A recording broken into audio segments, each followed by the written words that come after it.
when I look at January, February, March, and how the market felt, it's crazy how things have shifted. And so these are some notes I took from two different masterminds, and I came up with 7 things that you need to know about, especially here in the Temecula Valley. It's like this across the country, but especially in the Temecula Valley,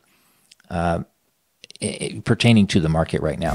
Welcome to the Our Team Podcast, powered by eXp Realty. Are you an agent looking to level up? Are you someone looking to buy or sell real estate? Fantastic. This is the show for you. Welcome back to the Our Team Podcast. I'm Brian Auer, and hey, it's been a minute. It's been probably a good couple of weeks since we've sat down and actually done a podcast. And a lot of things have happened in the last couple of weeks. I mean, it feels like the market has really shifted, and that's kind of what I wanted to talk about. I spend a lot of time in various mastermind groups with a lot of people that are senior partners in my business, and they're also friends, and even just coaches around the country. And so it's interesting to listen to a lot of the people that I respect that have been selling real estate for many years. I mean, many years. I mean, I've been selling real estate for pretty close to 25 years, and I feel like a baby at this compared to some of the guys that, I really focus on, that are constantly learning and training, and that's the key too. You always want to be learning, and I think you have to have a teachable spirit if you're going to be successful in any business. I don't think there's ever room in a ever-changing business like real estate that you can kind of feel like, all right, I've arrived. I know what I need to know. There's nothing else I need to know, without seeing a significant drop in your business. So you have to always be learning. So I think a really good way to do that is to not be afraid to join various mastermind groups. We have a weekly mastermind that happens every Monday. That's at eXp, but you don't have to be at eXp to get some really good nuggets from people that you know, like, and trust in this industry. There's all kinds of really good YouTube content out there, and podcasts like this one, where you can, kind of just listen on a regular basis and get some good nuggets. And so kind of what I wanted to talk about, I actually have 7 nuggets that I want to talk about. And I took notes. So for those of you watching this podcast and not listening to it, you're going to maybe be irritated by how much I'm looking over here to make sure I stay on track. Because I want to go through these 7 things that are kind of heavy on me right now because the market has shifted so much in the last couple of months. And by the way, I don't mind date stamping this video. We are in early June 2025. And so when I look at January, February, March, and how the market felt versus right now, just 3 months past that, we're in June, it's crazy how things have shifted. And so I've been, like I said, going to a lot of, tuning into a lot of masterminds and just listening to people that I really love and respect. And so these are some notes I took from 2 different masterminds, and I came up with 7 things that you need to know about, especially here in the Temecula Valley. It's like this across the country, but especially in the Temecula Valley, pertaining to the market right now. The first thing is inventory is definitely on the rise. I mean, there is literally 100% more inventory now than there was in January, February, March. 100% more. It's doubled. And so we're seeing a noticeable surge across Temecula, Murrieta, Winchesters, even part of Menifee. And so, this is giving buyers more choices, and that's great. But it means a lot more competition for sellers. So if you are a seller or thinking about selling, then you need to be thinking about the inventory that's out there right now. I don't think right now is a good time to say, hey, what's my house worth? Let's look at the comps. Let's see what things were selling for 3 months ago, or, up to 3 months ago, because that is a rear view mirror look that's not going to work right now. I think because there's so much more inventory that you have to look at what your competition is what is going to sell before my house based on what it offers, right? If you have a gorgeous 3-bedroom, 2-bath home with a pool and a view, and you want to list it at 850,000 in Temecula, that's great because the comps do support that if you look back 90 days. But if you look at the active listings, there might be a model match of your home with a nicer pool and a better view for 780. So you have to look at what the competition is doing a little bit more right now than looking at comps, in my opinion. The second thing I wanted to say is that days on market are definitely increasing. And of course that makes sense, right? There's more inventory. But this is something that is it's staggering to me because we go on a lot of listing appointments. And so because we're constantly looking at large regions of our area, the Temecula Valley, we didn't really have to dive too deep on what the average days on market were in various communities. For the longest time, it was like between 12 and 24 days. It's kind of where it was. If it was a really hot property, it sold really quick. And if it needed a little bit of nudging, it would, if it wasn't as compelling as the average on the market, it would take as many as 24 days. What we're seeing now after really taking a deeper dive, especially in Southwest Riverside County or specifically South Temecula, even the hottest properties in the hottest communities are sitting for 60 days. 60 days. We have a listing right now in Morgan Valley that had we listed probably January, February, March, it'd have been long gone by now. And we're coming up on 30 days on the market. So we're not panicking because, its average days on market is actually in that community closer to 70 days right now. So definitely not panicking, but we're approaching the midway point of the average days on market for that community. And so a price adjustment is in the near future, especially because we are doing a tremendous amount of things to get that property exposed. We're doing lots of social media with paid advertising, getting the property in front of the most relevant buyers. It's syndicating everywhere, and we're checking on a regular basis. We have custom landing pages and websites, and we're doing some really cool creative things, including circle prospecting, keeping it old school, doing reverse prospecting through the MLS. We're doing a lot of things that sadly a lot of agents aren't even really willing to do, and we're doing all that, and it's still sitting. So it is just a price thing. So the first thing was inventory's on the rise. That's a fact. The second thing, days on market are definitely increasing. And then the third thing that I wrote down in my notes from this particular mastermind is overpricing is really risky right now. There was a time when we would say to a client, look, we're going to do a lot of really creative things to get your home out there. So let's test the market a little higher than we think it'll sell for. Why not? I mean, we're going to get more eyeballs on this property. So let's test it. Well, I think that's kind of done right now. I don't think we're going to see the ability to test higher prices until rates come down. And by the way, that's the answer to all of this. If rates start to come way down, then it's really going to activate the market again, and people are going to get a lot more excited. And I think we're going to see things turn around a little bit. But for right now, we're just kind of in this stalemate of sellers not really wanting to sell unless they really have to, and they still need to get top dollar because what they're buying is going to be higher in interest rate, and just all of the things that are clogging this up and causing this, I think, really stems from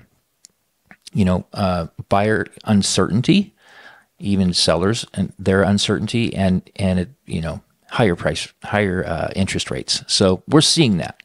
So overpricing is risky. I think just let's try this price to see if it works type of strategy doesn't work. Then you really need to look at the active comps, and you have to get ahead of it. So if things are selling in the mid eights,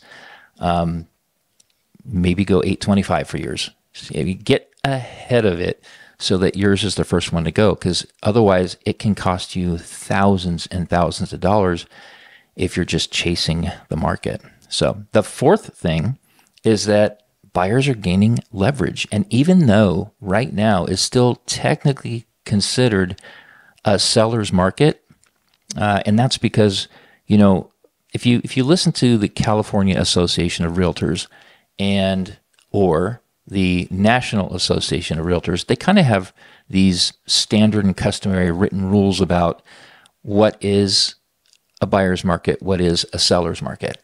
And it's really tied to what we call the absorption rate.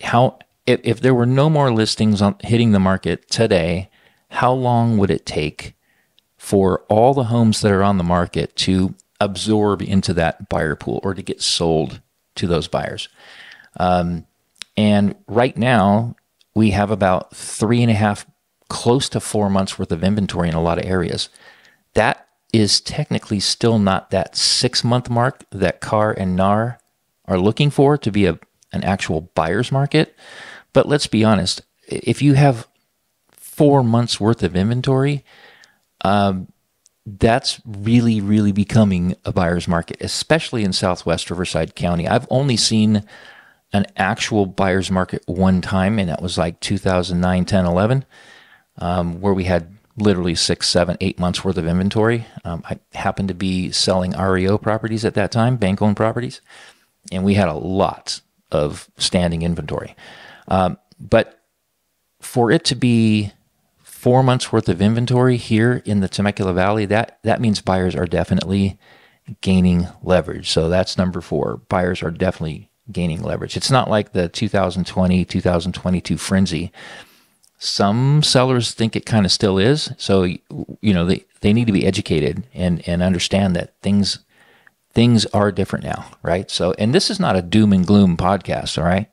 I'm still really excited about the market. We still have pre-pandemic. We're still better than the pre-pandemic numbers. There's still less inventory now than there was then. And things are selling relatively similar to that, maybe still a little quicker. So, we're still good. There's always people buying, and there's always sellers that need to sell. So this is not a doom and gloom. It's just sort of a little bit of a wake-up call. And that's really the point here. I think we, as listing agents and even buyer's agents, I just think we need to be aware about this. So really, if you are working with a lot of buyers, number 4 is important to you. Buyers are gaining leverage, and you can explain to your buyer that, hey, we have a lot more leverage now. Sure, it's listed for $985. Let's give it a go with a 10% discount. Let's literally try to get a 10% discount on this, and let's ask for, closing credits and all kinds of things. We can do that now. We have leverage because this home's literally been on the market for 120 days, right? So I think it's time for buyers agents to be a little more bold and maybe get the message out there to all of the buyers that are on the fence that this is actually a pretty good time to buy, because things are going to really kick up when rates drop. So number 4, buyers are gaining leverage. The 5th thing in my notes was that mortgage rates are still a factor. I kind of already touched on this, but it's hard for me not to blend it into all 7 of these points. Rates have definitely stabilized. They're right now, they're hanging in there just under 7 or right at 7. But they're still higher than many buyers would like. So that's keeping some buyers on the fence and adding a little bit of pressure to affordability. And so again, that's why homes are really just kind of sitting there. Not really too much more to dive into on number 5, but it is important to understand that the mortgage rates really are kind of they're responsible for this craziness, in my opinion. The 6th thing is the Temecula Valley still offers long-term value. That's a point I want to make.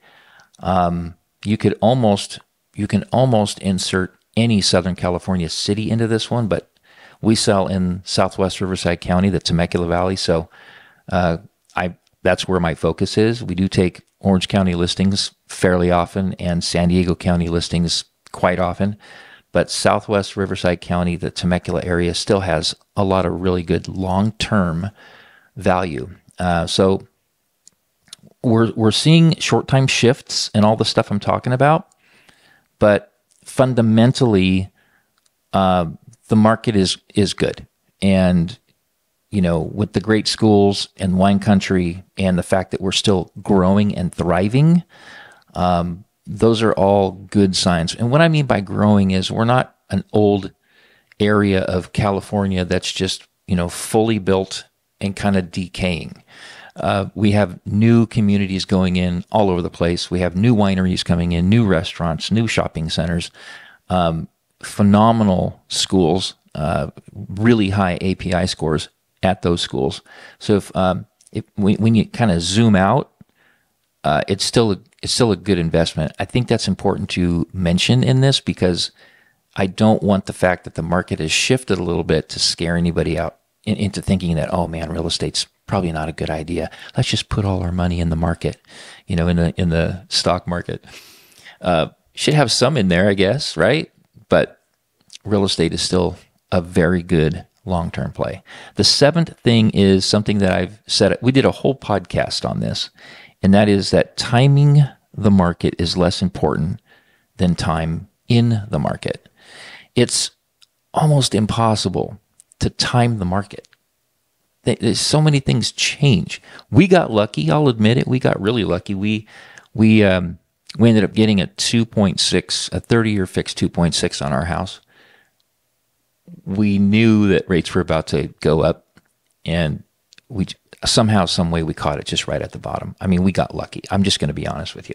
I would love to take more credit for that because I've been in this industry so long, but we really did just get lucky. But trying to time the market perfectly, whether you're selling or buying, it's tough. I think the best thing to remember is just get in the market. If you can afford to buy a home, stop renting and buy. Get in the market. You can refinance when rates come down. If you're somebody that really needs to sell and you're just waiting and waiting and waiting, you got to really do the math and see what waiting is going to cost you as a seller as well. It does seem a little counterintuitive. Like, why would I sell my large home and downsize and, with the higher interest rate, pay about the same? Well, there's other factors in there. It's not just about the mortgage payment. There's other factors that are going to be money savers for you. If you look at the whole picture, it's still not a terrible time to move, even if you have a really low rate. It's something you have to take a deep dive and look carefully at. But if it's the right time for you, that's the main thing that matters. It's not just about rates. It's about what works for you. So let me recap these again, just because I rambled a little bit. The first thing is that inventory is definitely on the rise. The second thing is days on market are increasing. The third thing is overpricing a listing is very risky right now. The fourth thing is that buyers are gaining leverage. Important to understand. The fifth thing is mortgage rates are still a factor. The sixth is Temecula Valley still offers long-term value. I think we all know that. Come on, you know that. And then the seventh thing is timing the market is less important than time in the market. So that's all I have for you guys today. I just wanted to give you a couple of those nuggets of what I've been listening to, where I've been at. A lot of different masterminds that I'm in. I encourage you to find a good mastermind that has really good agents in it that are willing to share and kind of hobnob with you about what's working in their business. What are they doing to move the needle in their business?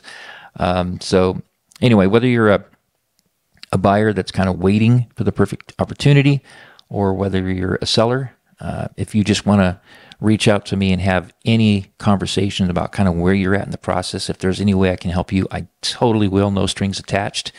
I'm really easy to get a hold of. Just in the show notes below, if you're listening on a podcast, if you happen to be watching this on YouTube, in the comments below, you can easily get a hold of me or anyone on my team.